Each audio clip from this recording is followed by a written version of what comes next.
Hola, avui parlarem d'esmorzars energètics però sense gluten. Aprendrem a fer un porridge, concretament amb un pseudocereal, la quinoa.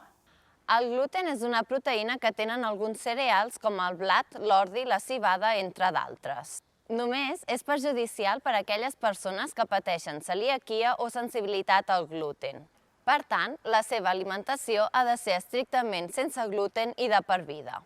Els cereals que no contenen gluten de manera natural són el blat de moro i els seus derivats, el mill i els pseudocereals, com la quinoa, l'amaran o el fajol. Per fer aquest porridge de quinoa necessitarem una tassa de quinoa, 2 tasses de llet de coco, canyella, xarop d'atzavara i fruits vermells per decorar. El que primer farem és netejar la quinoa, perquè té una substància al voltant que li dona una mica amarg. Per tant, quan ja la tinguem neta és quan la podem utilitzar.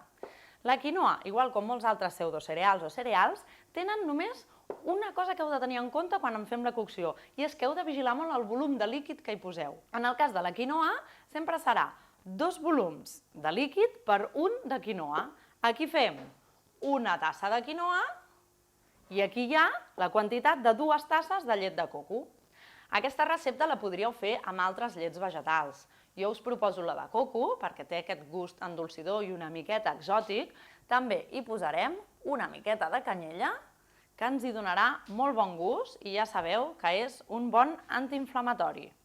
Un cop ja ho tenim tot a la olla, ja només hem de posar-ho a bullir.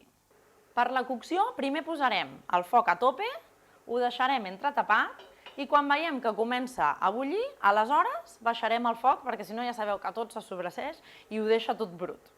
Això ja ho tenim, que ja comença a bullir, i abans que se'ns surti, baixem el foc a la meitat i ho deixem coure entre 12 i 20 minuts, depèn de la quantitat que hi poseu. Ja anireu veient que la quinoa es va bevent tot el líquid que li poseu, en aquest cas la llet de coco. Deixeu-ho entretapat perquè no s'evapori l'aigua tan ràpid.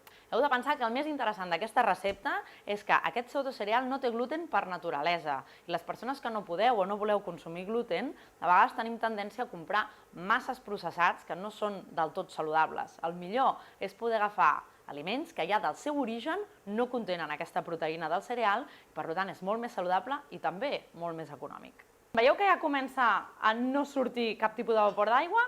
Vol dir que ja no en queda, però de totes maneres, si teniu dubtes, ho podeu identificar molt fàcilment amb uns petits foradets que queda el cereal quan ja està cuit. I si encara teniu dubtes, poseu la cullera o un ganivet al mig i comproveu que realment no hi quedi cap tipus de líquid. Si ja no n'hi queda, pareu el foc i fora, teniu el porridge fet.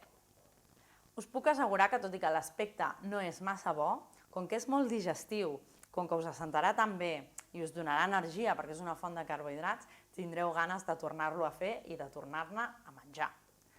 Ho acabarem de guarnir una miqueta amb fruits vermells, que són molt antioxidants i van molt bé per la dieta de l'esportista, i per últim hi posarem una miqueta de xarop d'atzavara per endolcir-ho. I aquí teniu el vostre porridge per esmorzar. Bon profit!